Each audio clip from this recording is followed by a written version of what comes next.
3 days really signify that college football season is close. Mid-American Conference Media Day, the start of fall camp, and Ohio Media Day in Athens. And that was Monday, and that's where we join you from. I'm Russ Eisenstein. Rob Cornelius joins me. A lot of optimism and a lot of good talk on Monday, Rob. No, a lot of good news and a lot of depth in this team. Coach Frank Solich very happy with a lot of facets of the spring camp and now this fall camp we're a few days into. Let's get right into it. This is an offense that averaged around 27 points per game last year, around 410 yards per game. The quarterback position is certainly up in the air right now. There will be a decision. Of course, there will be a quarterback, and there are two very viable starting candidates with J.D. Sprague and Greg Windham. You have two from the senior class, two guys who played high leverage minutes at the highest levels of Mid-American Conference games and bowl games, and behind them you've got a redshirt freshman as well, an important part of this package. Really four quarterbacks on this roster, any of whom can play. It's Frank Solich's 12th year in Athens, and this is not his first rodeo when it comes to a quarterback battle, and he talked about how they're handling it and when they'd like to make a decision. Well, I would like it to unfold during fall camp to where that decision is made. You know, Coach Isfording, our quarterback coach, has done a great job with those guys. And so I expect that we'll see improvement from their junior to senior season. How we're going about it is typically how we go about it every year. You know, obviously they spend a lot of time with Coach Isfording in meetings. They come up and watch a lot of film on their own. They're guys that I think have a strong will to get better and a want to get better, and they want to lead this football team. So the work ethic is there.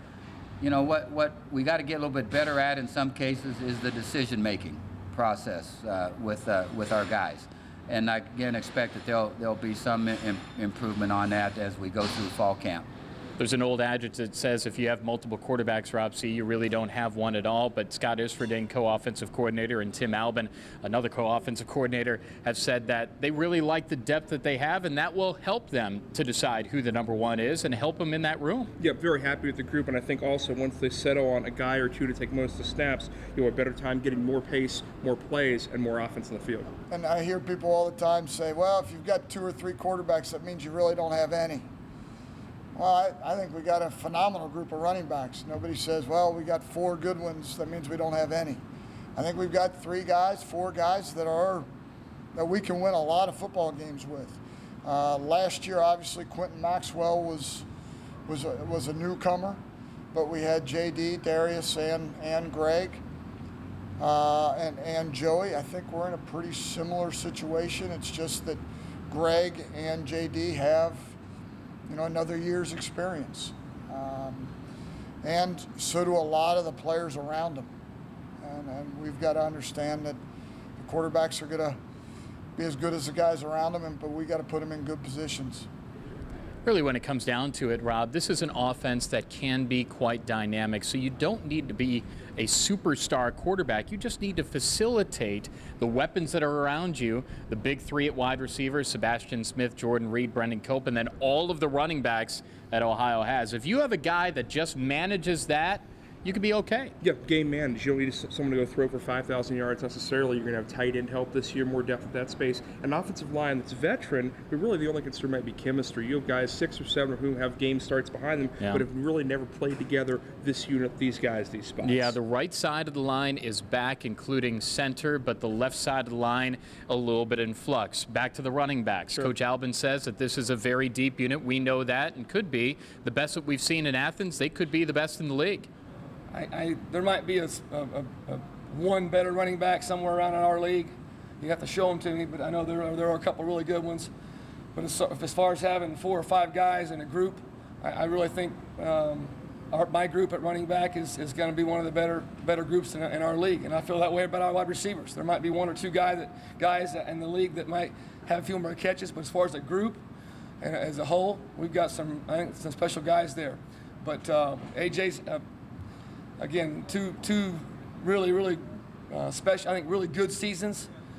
His off season, I mean, his strength numbers are up considerably. Dropped almost 2/10 in the 40. He's had some hamstrings issues, but had a great 40 about 3 weeks ago. So I'm very excited. for AJ in this season, team captain, does a great job. And of course, Poppy, Malik, Dorian Brown, all those guys have played. Coach had mentioned it enough times that, I mean, we're going to move those guys around. We're going to find ways to get the ball in their hands. And, you know, just like Coach Burrow talked about going into the season, stopping the run, for us, score more points. I mean, we got things we got to do better. Scoring more points is top of the list. And I think with the weapons that we have and what we're doing with moving some guys around will give us our best opportunity to do that. Bottom line, one of the objectives is to score more points. We talk about the points per game average from last year. It would be interesting to take a look at teams that qualified for bowls, what Ohio's offensive output against them was, against teams that didn't qualify for bowls. I think Ohio would like to be a little bit more offensive against the better teams that are on their schedule. Yep, certainly racked up some numbers early in the season against some of the teams in the league who weren't exactly going to bowls, but for Ohio, need more points out of the offense. For the defense, keeping other teams around 19, 20, 21 is going to keep you in most games, Right. Mac or not. You know, it's interesting that we talk about the offensive and defensive and points per game, but also about taking chances. Coach Solich said there's going to be a new place kicker. There will be a new punter, so maybe when they're beyond the 50, they might go for it a little bit more. They might take a little bit more chances. They might not settle for a field goal or punt, and that's exciting to see. He's willing to play video game football. Folks watch every bit of tape over the last 8 or 9 years. This is a staff that will take some chances, and they're good chances. You could argue that Quentin Poling is the best linebacker in the Mid-American Conference and one of the best in the nation. Based on what he had last year, he had 4 interceptions, he had 2 returned to the house, he had 10.5 tackles for loss last year. And by the way, he didn't play the whole season. So therefore, you've got a major weapon to place wherever you'd like to in the middle of that defense. Yeah, big instincts, big attitude, doesn't get lost, and really, you mentioned the picks, drops some pass coverage, makes a game, baits quarterbacks into dumb throws in the middle, and he gets them. He's done it the last couple of years. I asked Coach Solich about having free reign and allowing Quentin to be Quentin wherever he'd like to be in the middle of that defense. He says they're doing that already. He's so instinctive that we don't have to let him just improvise. I mean, you know, he does the right things out there. He's got a little bit of a personality that allows him to improvise anyway. And in doing so, I think you saw it last year. Not only is he a great run stopper and can go sideline to sideline, but you know, he's around the ball when it's in the air, and he's got excellent hands. Once he gets it, you know, he goes. And so I don't want to pull the reins in on him, and that's not what we're all about on the defensive side of it. You know, we'll continue to play him the way we have been playing him. We love the results, and we think he's primed to have a great season. You know, I've been around over my career a lot of really good linebackers, but he matches up with those guys, with the best. So the linebacking core is settled and just fine. You've got a lot of guys there. You got a Chad Moore, you got a Quentin Poling, you got some other guys that can make plays, and Ohio is solidified. They're much like on the defensive line. Sure. And Rob, there might not be a bigger fan of Terrell Basham on this campus than myself and you, just based on the specs, based on his upside, based on all the potential that he freely admits that he hasn't utilized all the way in his time at Athens. Yeah, we personally cheerlead him because he's got so much potential. He's tall, he's fast, he brings some things to the defensive line not a lot of folks have. Past years, he's been a little smaller, not held up against the run, had to come off the field on certain downs. This year, he can be a 3-down player, and he's going to get after the quarterback a lot. Yeah, most certainly. There is certain depth and ability to be able to have some freedom to move some guys around on the defensive line and in the linebacking core. But what about in the secondary, corners and safety? That's a question mark for this ball club right now. Not everybody goes into a season with everything answered, and Ohio has some questions on the ends and in the back of their defense. Yeah, one safety's permanent. Torrin Davis is your boundary safety, is now determining that guy, the free safety spot in the back of this defense. But you're right, even when you're playing cover 4, these other guys have some responsibilities. You've got to figure out who they're going to be. You have new faces, you have transfers, you have redshirt freshmen, you have guys moving over from the offense. You're right, it's a work in progress, but hopefully this front 7 is so good, these guys can learn on the job. Yeah, it will be interesting to see how it all evolves, but the good thing is here that there is certain reason for optimism. There's a lot of talent on this team, and the coaching staff is going to earn their paycheck this year to put them in the right position to hopefully get to 8 wins or beyond. 8 wins last year, 6 wins 2 2 years ago.